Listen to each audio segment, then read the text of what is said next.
什么是舞台？舞台上可不可以什么都没有，但不代表空？可不可以只有一样东西，但不代表少？可不可以让时间停下来，但不代表没有事情发生？可不可以让空气凝结，但不代表闷？可不可以像小孩一样游戏，但不代表儿戏？可不可以实现自我，但不代表自我中心？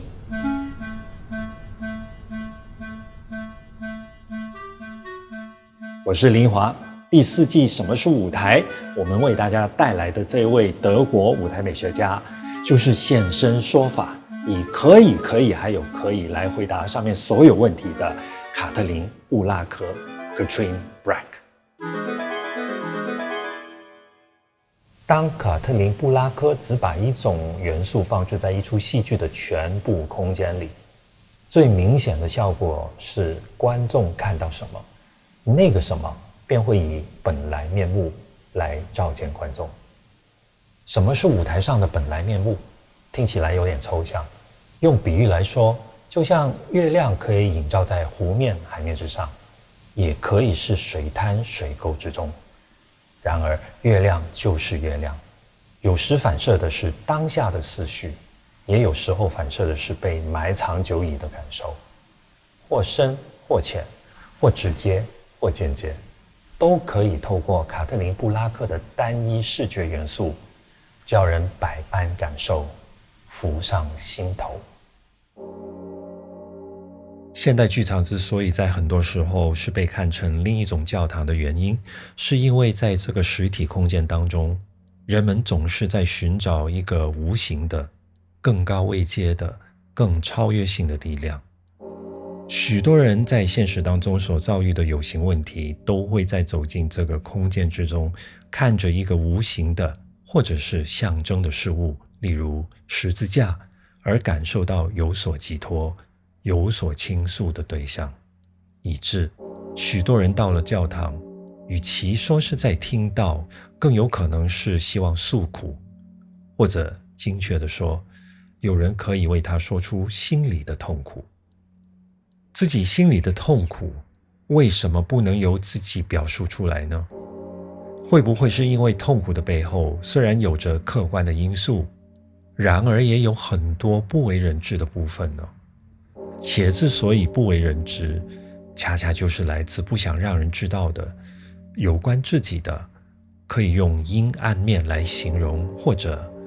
我们就叫它做秘密。矛盾的是，秘密是自己跟自己的一种协议，为什么却反过来要把它带到一个舞台上，让自己站在偌大的一盏聚光灯下，如同暴露在实验室的显微镜下，成为了一举一动无可遁形的细胞。契诃夫的第6病房在很多的舞台上出现，就是病人跟病房。先说病房，在印象中大多数的病房都是白色的，白色对于一般人的意义是清洁、干净、无有瑕疵。再说病人，而且是第6病房中的病人，由于这是特别收容精神病人的病房，以致倘若这个病房也是使用白色，那它所象征的意义可能就会转换成为对纯洁、完美、无瑕的一种质疑、焦虑与恐惧。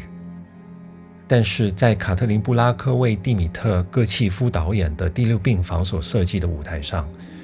唯一跟现实有关的元素，就是医生的角色确实穿了一件白色的袍子，其他的一如以往，一个赤裸的舞台，它避免了所有的装饰与布景，仅提供了一个戏剧进行中可供演员演出所需要的空间。剧场是深邃的黑色，它与一般印象里的白色病房是相反的。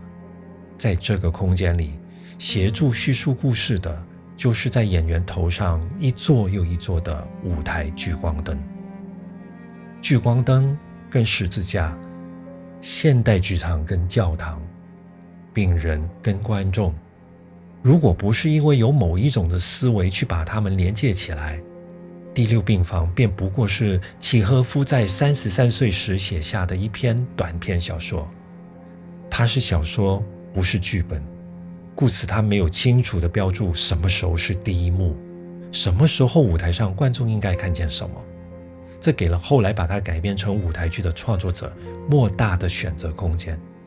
虽然还是会有改编第六病房的演出是发生在白色的医院布景，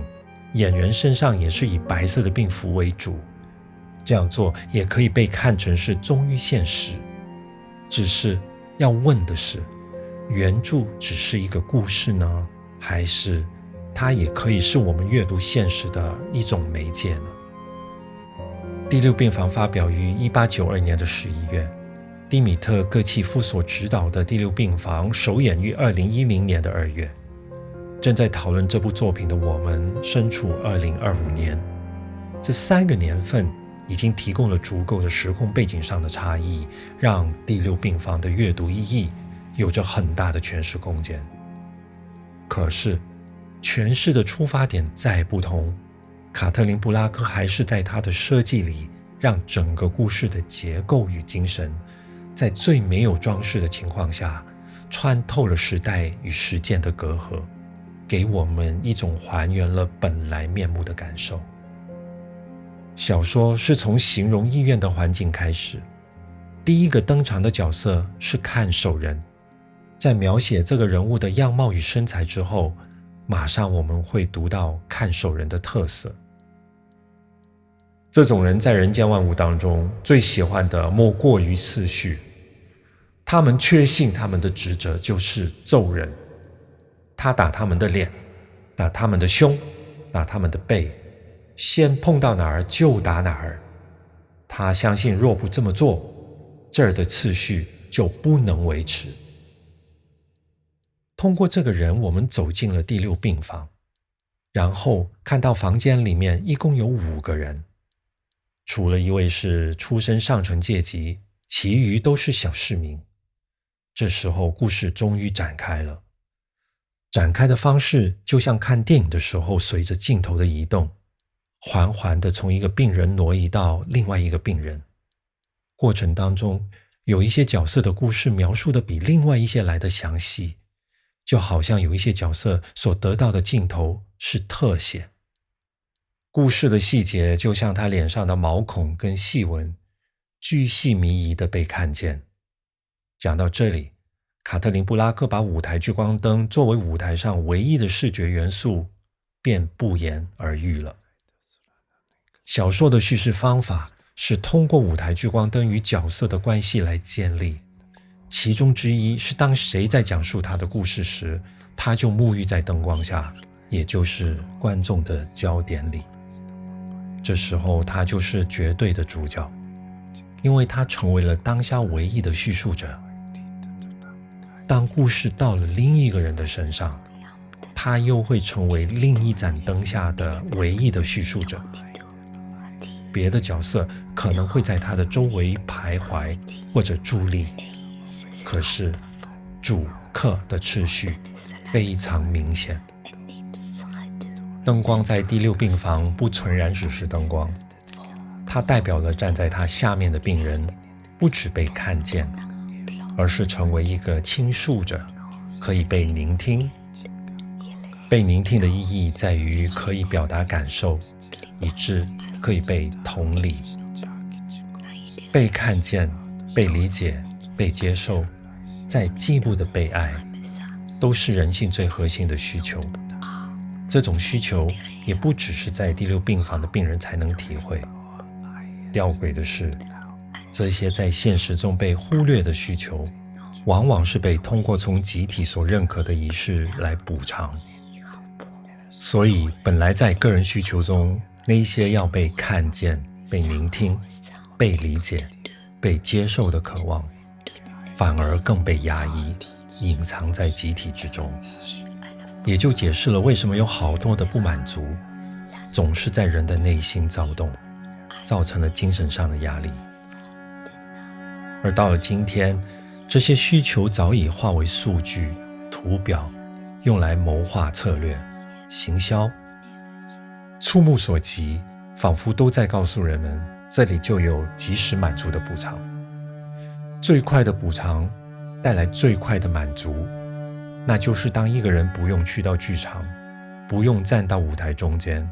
就可以感觉舞台聚光灯是在自己头上。人们最深藏在心里的需求已经被另一种主导消费行为的对象掌控。我们已经把这个对象所传达的意念再升值回我们的心里。凡我所做的，能不能挑起别人的欲望？要如何才能满足别人的欲望？这既是现代人对成为目光焦点的渴望，也成为了无时无刻的自我监控。为什么我们现在常常都会听到一句话，就是世界就是一座精神病院？今天的人们没有一个不是病人。从1892年的小说，再到2010年的舞台，再到我们今天所看到的这些画面，卡特琳·布拉克用了每个人头上都有一盏灯作为比喻，反映出抬头向上的那个上，从天上到往上，从个人到集体，从表达到消费，从追求救赎到寻求关注，从自我完成到自我营销。这个世界的现状以及人的处境，就都在这个舞台之上了。